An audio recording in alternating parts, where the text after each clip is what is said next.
कर क्या सकते थे? केवल पुष्प अर्पण कर रहे थे। पीछे हजारों महिलाएं चल रही थी गायत्री मंत्र का जाप करते हुए।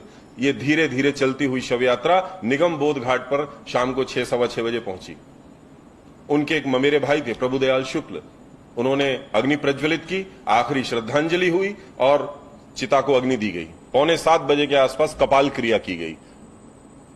अग्नि ने अपने भगवा आवरण में अपने पंडित जी को लपेट लिया। पतत्वेश कायो नमस्ते नमस्ते, संघ की ये प्रार्थना में जो पंक्ति आती है, पतत्वेश कायो, मेरा ये शरीर तेरे ही काम के लिए मिट जाए किसी भी दिन, जिस दिन जरूरत पड़े, जिस दिन जरूरत आन पड़े, आवाज मत देना, मैं दौड़ कर आऊंगा। पतत्वेश कायो नमस्ते नमस्ते, मेरा ये शरीर तेरे ही काम के लिए मिट जाए, ऐसा बारंबार प्रणाम करते हुए स्वयंसेवक कहता है। संघ की प्रार्थना की इस पंक्ति को चरितार्थ करते हुए दीनदयाल जी का जीवन पूरा हुआ। ऐसा बारंबार प्रणाम करते हुए स्वयंसेवक कहता है, संघ की प्रार्थना की इस पंक्ति को चरितार्थ करते हुए दीनदयाल जी का जीवन पूरा हुआ। जिंदगी से जिंदगियां तैयार होते हमने सुनी होंगी, पर मृत्यु से भी प्रेरणा पाकर लोग तैयार होते हैं, ऐसी दीनदयाल जी की मौत थी। हमने कृष्ण का जीवन सुना है ना, गुमनामी में पैदा हुआ, संकटों में बचपन बीता, घर द्वार परिवार दोस्त मित्र सब छूट गए।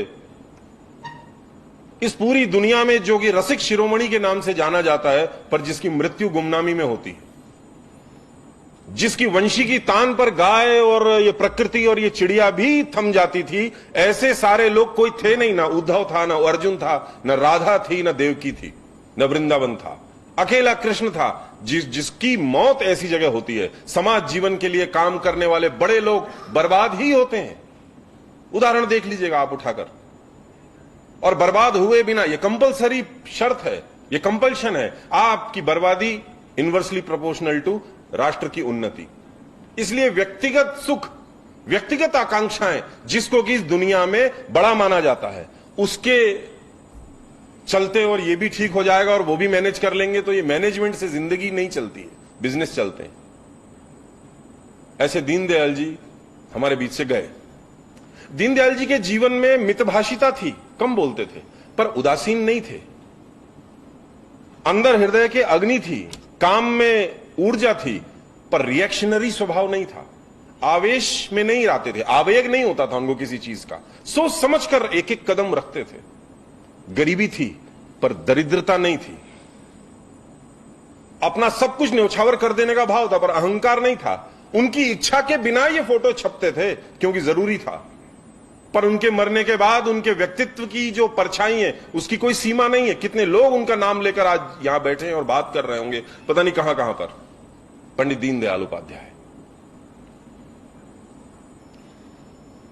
अब जब मुझको ये सत्र लेने के लिए कहा गया कि दीनदयाल जी के जीवन के प्रेरक प्रसंग सुनाना है, तो मेरे लिए बड़ी दिक्कत हो रही थी। मैं यहां वहां मटेरियल ढूंढ रहा था, कुछ बुक्स भी पलटता अपने आप को खत्म कर देने के तमाम उदाहरण